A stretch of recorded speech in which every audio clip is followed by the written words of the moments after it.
Avril 1986, un film débarque dans les salles françaises et fait un carton.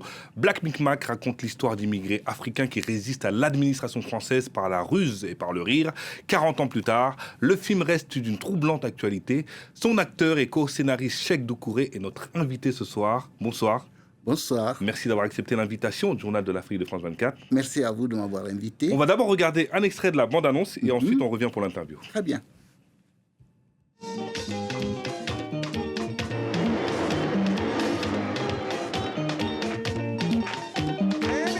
Toi, tu t'appelles comment?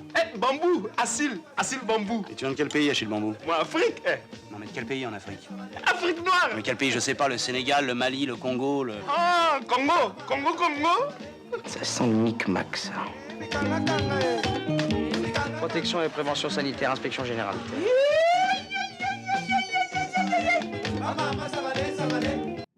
Je vous ai vu sourire pendant la bande-annonce, j'imagine que ça vous évoque de vos souvenirs. Hein, ce film. Oui, absolument. Et la première question que je voudrais vous poser d'ailleurs, c'est racontez-nous comment vous est venue l'idée de ce film dans les années 80. L'idée est venue de Madame Manot, qui voulait faire un film sur l'Afrique à Paris. Et le scénario qui avait été prévu, quand elle me l'a raconté, je dis non, moi j'ai une autre idée que je vous propose, c'est d'entrer vraiment dans le milieu africain, foyer, Château Rouge, qui représente beaucoup plus l'Afrique à Paris. Et l'idée a été acceptée. Et c'est ainsi que Thomas Gilou et moi avons travaillé là-dessus pendant une année. Hein. On a écumé Château Rouge, les foyers. Et c'est ainsi que le scénario est né. Et vous disiez, vous avez travaillé pour le scénario avec Patrick Braodet et Monique Hano, et le film est réalisé par Thomas Gilou. Est-ce qu'à l'époque, c'était déjà difficile en France de vendre un film d'Africain, un film de noir? Ah oui, absolument. D'ailleurs, on nous a dit, oh non, les Africains, ça va pas aller. Surtout sur les foyers, puisqu'on ne connaissait pas le foyer. On disait, mais qu'est-ce qui se passe dans un foyer? Moi, je me suis dit, si, il y a beaucoup d'humour, il y a beaucoup d'ingéniosité dans le foyer, et on peut toujours, par l'humour, bien sûr, arriver à faire accepter ce film par une grande majorité de Français. Et j'imagine qu'à l'époque, nombreux acteurs à l'époque étaient des acteurs amateurs dans ce film, où il y avait des acteurs confirmés pour le casting. Non, beaucoup commençaient. Par exemple, Légitimus. Pascal, qui est quand même connu. Pascal commençait, c'est lui qui fait le policier. Oui. Et Félicité Ouassi aussi, elle était à ses débuts. Isaac, pareil. Isaac de Bancolé. Voilà, Isaac de Bancolé. Oui, beaucoup de ces artistes débutaient justement, il y a 40 ans, hein, débutaient dans Black Micmac. Quel message vous voulez faire passer dans le film? Parce qu'on voit un marabout comme arme de résistance face à l'administration française. Quel était le message du film? Mais le message, c'est que on parlait de normes dans les foyers. Les normes, c'est quoi? C'est vrai que l'insalubrité, on en parle beaucoup. On dit dans les foyers, l'insalubrité, on ne peut pas... Mais c'était un refuge aussi pour les Africains. Ceux qui venaient et qui n'avaient pas de papier ni de logement trouvaient refuge dans ces foyers-là. Et puis, il y avait aussi le restaurant qui est devenu maintenant très populaire après. Le restaurant Mère Aïda. Voilà. Mère Aïda, des femmes qui faisaient aussi leur cuisine. Ça permettait aux Africains d'être ensemble. Mais le film, pour moi, la réussite, c'est d'avoir fait débaucher un haut fonctionnaire français pour le mettre au service des Africains. Et par l'humour, parce que Jacques Villeray, voilà, immense acteur français. Voilà, qui voulait absolument qu'on casse le foyer. Et finalement, le maraboutage a fait que il est venu. Et je ne pense pas que ce soit forcément par le maraboutage, mais c'est par l'amour. Parce que quand il a rencontré la petite Félicité Ouassi dans le film, et Anisette. Donc ça a été l'amour. Je crois que c'est ça qui l'a surtout amené à s'engager davantage. Mais bien sûr, avec notre croyance de marabout. Vous avez dû faire face à des difficultés quand même au niveau du tournage, au niveau de la distribution pour ce film qui est un film assez particulier et novateur à l'époque.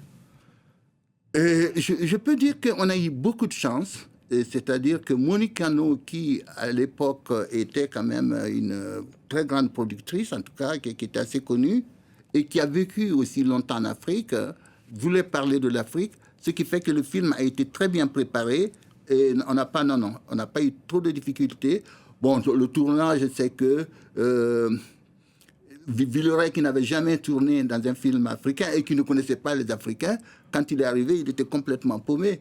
Mais ce qui donne encore un autre charme à son jeu. Et puis à la fin, vraiment, c'était devenu une famille, quoi. Le film a eu un immense succès en France.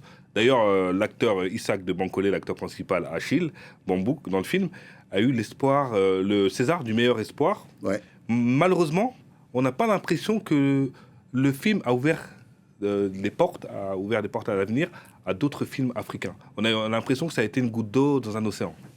Alors qu'il aurait pu être une ouverture pour d'autres films africains. Oui, mais je crois qu'il y a eu... malheureusement, on a voulu faire le Black Micmac 2. Parce qu'on n'a pas continué dans notre lancée tel que c'était. Et ça fermait un peu la porte aussi à Black Micmac et aussi à l'ouverture qu'on avait aussi pour les Africains. Je crois que, bon, à partir de ce moment, ça a été...